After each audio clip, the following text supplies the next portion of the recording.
Em setembro de 2025, essas imagens rodaram o mundo. Elas mostram o começo de uma escalada no mar entre os Estados Unidos e a Venezuela. A partir daquele mês, forças americanas passaram a afundar embarcações que, segundo o governo, estavam ligadas ao tráfico no Caribe e no Pacífico. Do outro lado, a Venezuela praticamente não teve como reagir. Agora pensa no impacto disso na vida real. Rotas marítimas, portos, petróleo, cabos submarinos, comércio global, tudo passa por água. E aí vem a pergunta que não quer calar. Se uma crise dessas encostasse perto da nossa costa, quem teria condição de chegar rápido, ficar dias no mar e segurar a situação sem pedir ajuda? Hoje, o belo mundo te leva para cruzar os oceanos e descobrir quais países têm as melhores marinhas do planeta. Antes de te apresentar a lista, eu preciso te explicar como ela foi montada. Muita gente acha que marinha forte é a que tem mais navios, só que contar casco engana. Um país pode ter 100 embarcações pequenas e ainda assim não ter fôlego para operar longe da costa por muito tempo. Por isso, o critério principal aqui é a tonelagem total da frota, que é o deslocamento somado, em toneladas, de tudo o que um país consegue manter no mar com função militar real. Em outras palavras, tonelagem é simplesmente o peso do poder flutuando. Essa métrica faz sentido porque um único porta-aviões, que é praticamente um aeroporto em cima da água, pesa mais e entrega mais capacidade do que dezenas de navios leves espalhados pela costa. Os dados deste ranking vêm de informações públicas sobre construção naval, entrada em serviço e retirada de navios até meados de 2026, alinhadas com plataformas especializadas em poder naval, como o Diretório Mundial de Navios de Guerra Militares e bases de dados internacionais de frota. Não existe fórmula perfeita, mas quando você junta a tonelagem com o tipo de navio que cada país coloca no mar, o retrato fica muito mais honesto do que só contar quantos cascos aparecem no horizonte. E agora que você já sabe como essa lista foi montada, a gente pode entrar nela de verdade. Número 15. Alemanha. Para começar a nossa lista, o destino é o velho continente, mais precisamente, a Alemanha. É um país que muita gente associa a carros e engenharia, mas que também tem uma vida ligada ao mar. A costa alemã se abre para o Mar do Norte e para o Mar Báltico, dois corredores movimentados que concentram portos, rotas comerciais e pontos de passagem estratégicos dentro da Europa. Em peso, a marinha alemã fica por volta de 240 mil toneladas. Em quantidade, opera cerca de 100 navios e submarinos distribuídos por essas duas frentes marítimas. Os ativos que dão forma a essa frota se dividem em 3 grupos. As fragatas da classe Baden-Württemberg são navios grandes de escolta, feitos para acompanhar outras embarcações por longas distâncias e defender o grupo contra ameaças aéreas ou submarinas. Debaixo d'água entram os submarinos tipo 212A, menores e extremamente silenciosos, pensados para atuar em águas rasas, cenário típico do Báltico. E no pacote mais ágil aparecem as corvetas Braunschweig, versões compactas de navio de guerra, rápidas e armadas, usadas para patrulha e presença constante perto da costa. Número 14. Taiwan. Saindo da Europa, o mapa dá um salto até Taiwan, uma ilha onde o mar não é cenário. Ele é fronteira, defesa e rota de tudo que entra ou sai do país. A maior parte das cidades vive colada na costa, e os portos funcionam sem pausa. Em peso, a marinha taiwanesa fica por volta de 245 mil toneladas. Em quantidade, opera cerca de 90 navios e submarinos distribuídos ao redor da ilha. Os principais ativos são fragatas, destroyers e submarinos. As fragatas Shen Kung e Kang Jing são navios de escolta, feitos para defender a ilha contra ameaças aéreas e submarinas. Os destroyers da classe Keelung entram como navios maiores, com sensores e mísseis de longo alcance, formando a camada externa de proteção. E tem a parte mais sensível de todas. o fundo do mar. Taiwan colocou como prioridade absoluta ampliar sua frota de submarinos, e o programa Haikun nasceu para isso. Criar submarinos capazes de tornar cada quilômetro ao redor da ilha um lugar arriscado para qualquer força que tente se aproximar sem ser vista. Número 13. Espanha. Seguindo viagem, agora chegamos na Espanha, um país que vive entre dois mares. O Atlântico e o Mediterrâneo moldam suas rotas, e o Estreito de Gibraltar funciona como um cruzamento marítimo sempre cheio. Em peso, a Marinha Espanhola fica por volta de 250 mil toneladas. Agora, quando o assunto é quantidade, a Marinha opera com cerca de 175 navios e submarinos distribuídos entre patrulha, escolta e apoio. O coração da frota está nas fragatas e no componente anfíbio.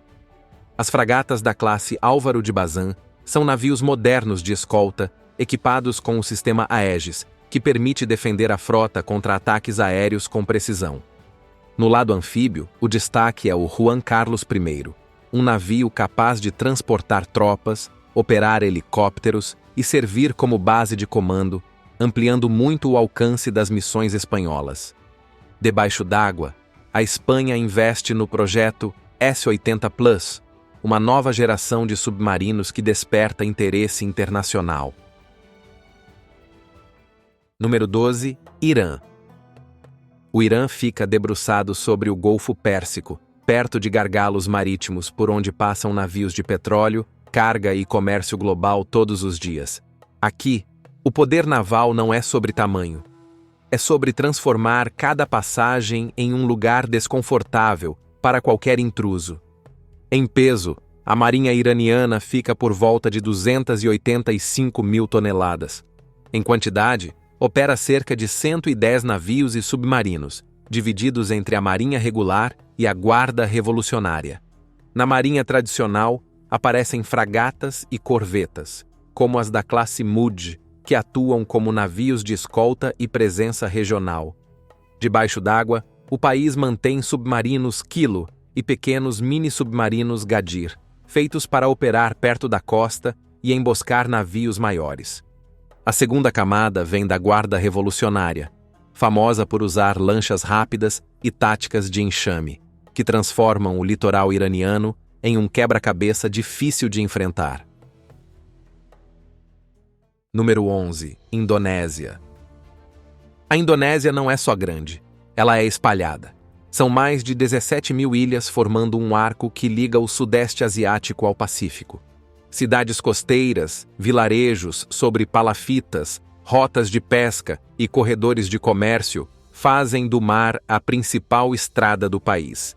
Em peso, a marinha indonésia passa de 320 mil toneladas.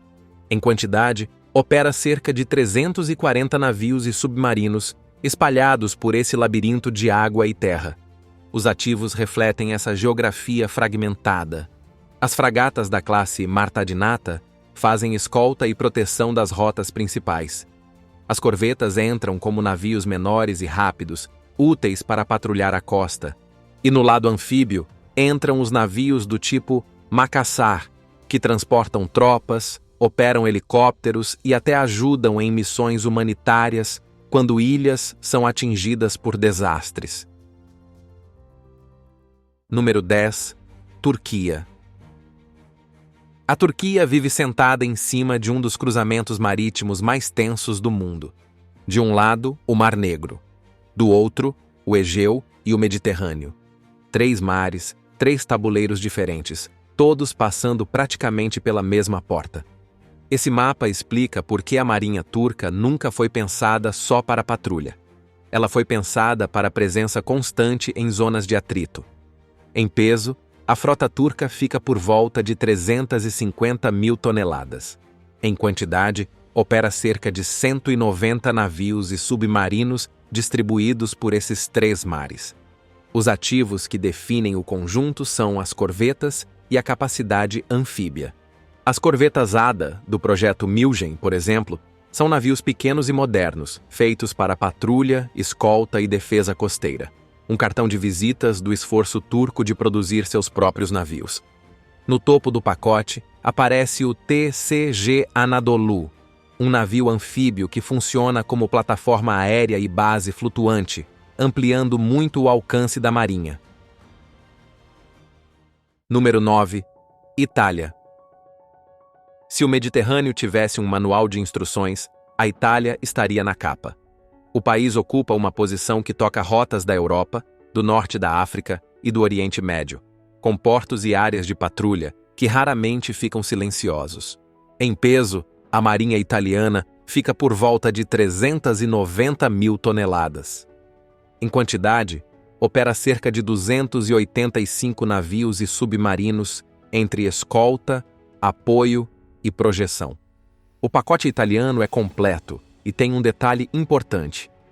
O país opera 2 porta-aviões no sentido amplo, além de um grande navio anfíbio moderno que serve como plataforma aérea e base de tropas. Na escolta, aparecem destroyers de defesa aérea e as fragatas FREMM italianas, navios versáteis capazes de atuar contra ameaças de superfície e submarinas. Debaixo d'água, a Itália mantém uma camada submarina sólida, essencial no Mediterrâneo, onde distâncias são curtas e o tráfego é intenso. Quando você olha o conjunto, entende por que a Itália aparece tão alto no ranking. Não é sobre quantidade. É sobre ter navios grandes, capazes de chegar, permanecer e sustentar presença. Número 8. Reino Unido. O Reino Unido é o tipo de país em que você não precisa ver muitos navios para entender o peso da marinha. Basta olhar o mapa. Ele vive cercado de água, com o Atlântico Norte de um lado e as rotas europeias do outro, tudo passando literalmente pela porta de casa. Em peso, a frota britânica fica por volta de 405 mil toneladas. Em quantidade, opera cerca de 115 navios e submarinos. O coração do pacote são os 2 porta-aviões da classe Queen Elizabeth, que funcionam como pistas de pouso flutuantes para caças e helicópteros. Na escolta, entram os destroyers, especializados em defesa aérea, e as fragatas, conhecidas pela eficiência na guerra anti-submarino. Debaixo d'água, a Marinha Britânica mantém uma dupla famosa: os submarinos Astute, voltados para ataque, e os Vanguard, responsáveis pela dissuasão estratégica. Mesmo com menos cascos do que outras marinhas da lista, cada saída para o mar traz um pacote pesado de alcance, proteção e autonomia. Número 7. Coreia do Sul. Ocupando a 7ª posição, temos a Coreia do Sul, um país que depende do mar para respirar economicamente. A maior parte do que o país produz entra e sai por portos, estaleiros e rotas que conectam a península ao resto do mundo. Ao mesmo tempo, ela vive em um dos bairros mais tensos do planeta, com a Coreia do Norte logo acima e grandes potências ao redor. Em peso, a Marinha Sul-Coreana fica por volta de 430 mil toneladas. Em quantidade, opera cerca de 215 navios e submarinos. O destaque são os destroyers e os submarinos. Os destroyers da classe Sejong the Great, equipados com o sistema Aegis, formam uma das espinhas dorsais de defesa aérea e comando da região. Na projeção de força, entram os grandes navios anfíbios como o Dokdo, que funcionam como plataformas para helicópteros e operações longe da costa. Debaixo d'água, a Coreia do Sul investe pesado em programas modernos para ampliar sua frota submarina. É uma marinha que não cresce por acaso. Cresce com método, estaleiro e planejamento de longo prazo. Número 6. França. De volta à Europa, a rota segue para a França, um país que nunca operou só perto de casa. Com territórios no Atlântico, no Índico e no Pacífico, a Marinha Francesa foi moldada por 2 ideias: autonomia e presença global. Para ela, chegar primeiro e permanecer no lugar certo faz parte da política externa. Em peso, a frota francesa fica por volta de 490 mil toneladas. Em quantidade, opera cerca de 165 navios e submarinos entre escolta, aviação embarcada, anfíbio e dissuasão. O coração do pacote é o porta-aviões Charles de Gaulle, de propulsão nuclear, que permite manter grupos-tarefa longe de casa por longos períodos. Na escolta entram as fragatas Horizon, focadas em defesa aérea, e as Frame Aquitaine, versáteis no combate de superfície e submarino. No componente anfíbio, os navios Mistral funcionam como plataformas de helicópteros e base flutuante. É uma marinha de mão completa, capaz de aparecer longe e sustentar presença. Número 5. Índia. Seguindo para o Oceano Índico, chegamos à Índia, um país que joga em escala continental. A costa é enorme, a população é gigantesca e algumas das rotas marítimas mais importantes do mundo passam bem diante do território. Com rivalidades regionais e comércio global em jogo, o mar deixa de ser cenário e vira prioridade estratégica. Em peso, a marinha indiana fica por volta de 630 mil toneladas. Já quando o assunto é quantidade, ela opera cerca de 345 navios e submarinos entre escolta, patrulha e projeção. O pacote começa pela aviação embarcada. A Índia opera 2 porta-aviões, o que permite manter presença aérea em pontos diferentes do oceano. Na escolta entram destroyers das classes Kolkata e Visakhapatnam, além de várias classes de fragatas que formam a espinha dorsal da proteção. Debaixo d'água, o país opera submarinos convencionais e investe em capacidade estratégica. O símbolo dessa fase é o INS Vikrant, o primeiro porta-aviões construído no país, marcando uma virada industrial e de autonomia naval. Número 4. Japão. Agora chegamos ao Japão, um país que trata o mar com cautela e precisão. Oficialmente, a Força Naval Japonesa se chama Força Marítima de Autodefesa, para deixar claro que o foco é proteção. Mas as rotas, os estreitos e a vizinhança de grandes potências exigem capacidade de alto nível. Em peso, a frota japonesa fica por volta de 800 mil toneladas.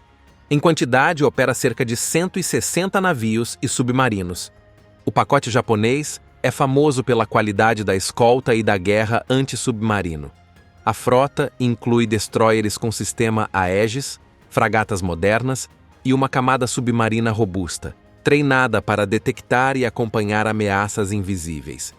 Um dos símbolos mais curiosos são os navios da classe Izumo, classificados como porta-helicópteros, mas adaptados para operar aeronaves de decolagem curta, ampliando o alcance aéreo do país sem mudar a doutrina oficial.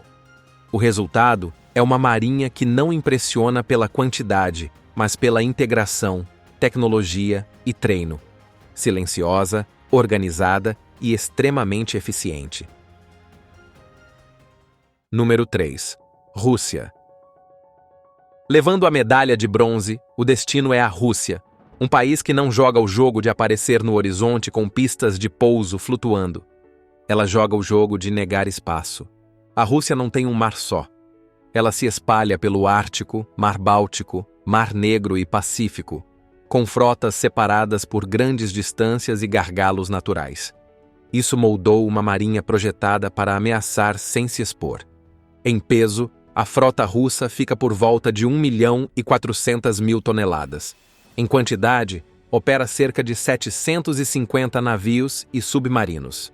O coração do pacote está debaixo d'água. A Rússia mantém submarinos estratégicos para dissuasão e submarinos nucleares de ataque, como a classe Yasen, feitos para caçar navios e alvos invisíveis. Na superfície entram fragatas Admiral Gorshkov e muitas corvetas armadas com mísseis modernos que dominam mares próximos. Aqui, o poder não precisa ser visto. Ele só precisa ser sentido.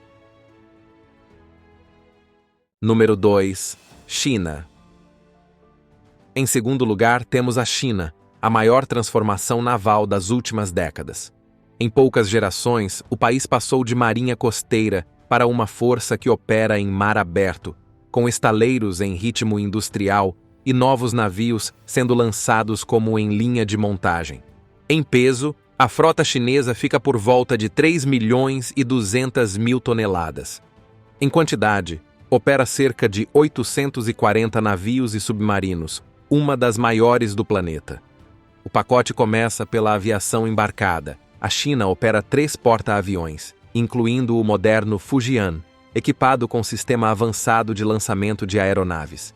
Na escolta entram destroyers grandes, como os Type 055, além de dezenas de destroyers e fragatas que criam camadas de proteção.